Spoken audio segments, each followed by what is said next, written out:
Hey guys, what's up? My name is Anthony, and welcome to another edition of B&A Sports Talk. So the following clip you're about to watch is about like 5-6 minutes long. It's me talking about Matthew Stafford. Yes, that Matthew Stafford with a team who just fired their head coach. He's going to be on his fourth head coach, 6th GM, or whatever it is. It's a little bit crazy, but I talk a little bit about Matt Stafford and where his next position could be. Hope you guys do enjoy it. Let me know, guys, your opinions about Matthew Stafford and everything like that. And yeah, let's get to the video. Okay, so I'm going to keep this section of the video very short. Matt Stafford, where is he going to go? I'm going to try to keep it succinct, to the point, so you guys kind of have a feel for, what I'm thinking.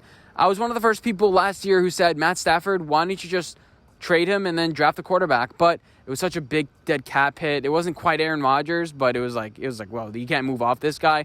I listened to the Lockdown Lions podcast, so I think I have a little bit of credibility here. I would flunk a quiz on Lions history, but I have a little bit of insight of what the management is thinking. Matt Derry does a good job there. So yeah, Sheila Ford loves Matt Stafford, and I think that it may be time. Matt Derry is hinting at it. He thinks that they should just reset everything new. As far as what the Lions are going to do, I really don't know. I really don't care. But, it offers some, problems, because it's like, okay, you can't just get rid of the quarterback. Honestly, you're a top 9 draft pick. You make the move off for your quarterback. If not, you maybe go after a Dak Prescott, some new blood, because they do have a lot of cap space. But as far as Matt Stafford, he's actually playing somewhat better this year. Last year, he was on pace for nearly 5,000 yards. It was crazy. Everything he was doing, 35 touchdowns. He was on pace. He was having an MVP type season.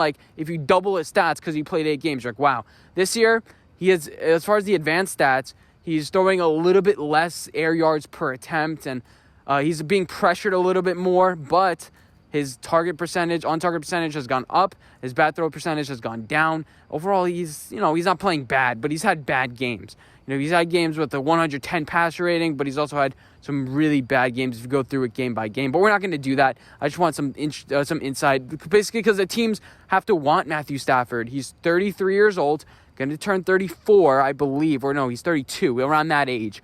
So he's not a spring chicken, but he's still fairly young. He's been dealing with some injury history, but just missed his first games last year due to injury in 10 years.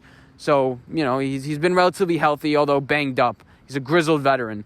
He'd want to go to a spot, warm weather. His wife is I made this joke earlier. She's a video star. Let's just say that. And, they're going to want to go warm weather, offensive line, kind of like a Phillip Rivers spot. They don't really have a solidified family, 9 kids, but, you want to settle down somewhere.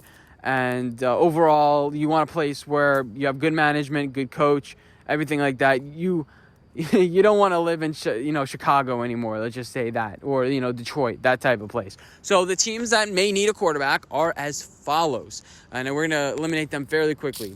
The Jaguars, Bears, Dolphins, 49ers, Cowboys, Saints, Giants, Patriots, Browns, Colts, Broncos, Bengals, Washington, Browns, and Raiders. Now, some of those names you're probably like, what? The Giants I'm eliminating right now. I just wanted to say no. Matt Stafford would have been interesting last year without a Daniel Jones. But no, we are keeping Daniel Jones. Another name knockoff right off the list, I think, is the Dolphins. I think they're going to stick with Tua. I think they're going to stick with Ryan Fitzpatrick. It would be interesting to see if bringing in Matt Stafford, but I don't think it's going to happen that quickly. I don't think you can move off a first-round pick that quickly. You'd bring in Matt Stafford for 4 or 5 years. You wouldn't do it as a gap year, kind of like a Phillip Rivers. You wouldn't do that. Okay, so Jaguars. I think Justin Fields is their guy. They're going to go after a quarterback in the first round. You can eliminate them. I don't think you see them winning a lot of games. The Bears would be interesting, but it's still Northeast. I think you got to eliminate them. And by the way, he's a $14 million dead cap hit, which makes it way more move-offable this year. The 49ers, I think you can work with Kyle Shanahan as far as the exact scheme. I'm not too sure. But you bring in a veteran, bring in a guy who can execute an offense. They have a good offensive line. Mike McGlinchey hasn't been the best pick, but you have Trent Williams there. You have some solid offensive line pieces in the first round. Get yourself another offensive lineman. Get yourself a Matt Stafford for a second-round pick. It also is interesting. You do have to trade a pick. I think his value is second and another asset or something. A second and a seventh or something like that. Next, the Saints. Jameis Taysom. I think they're going to roll with those 2 squads. But I wouldn't rule it out for Sean Payton. The Patriots. I think they're going to go after a Dak Prescott, a guy who's more mobile, because I think that's the future. I don't think that they're going to go after a Matt Stafford type. The Browns, they're going to stick with Baker. And I think it's going to be another 2 years until they try to find the new quarterback if Baker isn't the guy. But again, the Browns aren't a team to kind of move off a guy real quick. The Colts, I think Andrew Luck's another year. They still have Jacob Eason, and I think they would want to get a Sam Darnold. The Bengals, what would they trade for a quarterback that, even though they have Joe Burrow on the roster, his injury would have to be really bad? The Broncos, they are playing a wide receiver at quarterback. Drew Lock has the highest bat throw percentage in the league. He's been kind of a mess this year. Matt Stafford, Denver, the Grizzle veteran, Denver, John Elway, I think it can work. Washington, I think, if they feel like they can't get a good guy in the draft based on, like, them playing out of it, like, let's say they're a 12th pick, like, oh, we're not getting a Zach Wilson / we don't like one of those guys. Matt Stafford would be interesting, but they already have Alex Smith on the roster. He's maybe a little bit too old for that sort of style.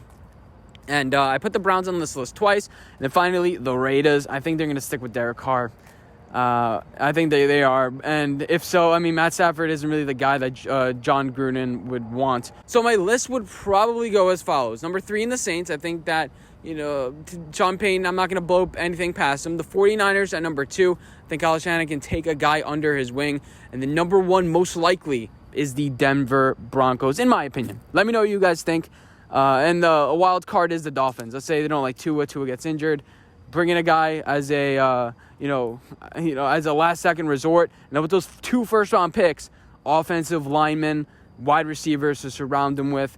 And I thought Tom Brady should have went to Miami. I may make a separate video about that. But hope you guys enjoy this video. Let me know what you guys think, and I'll see you guys in my next one. Bye, guys.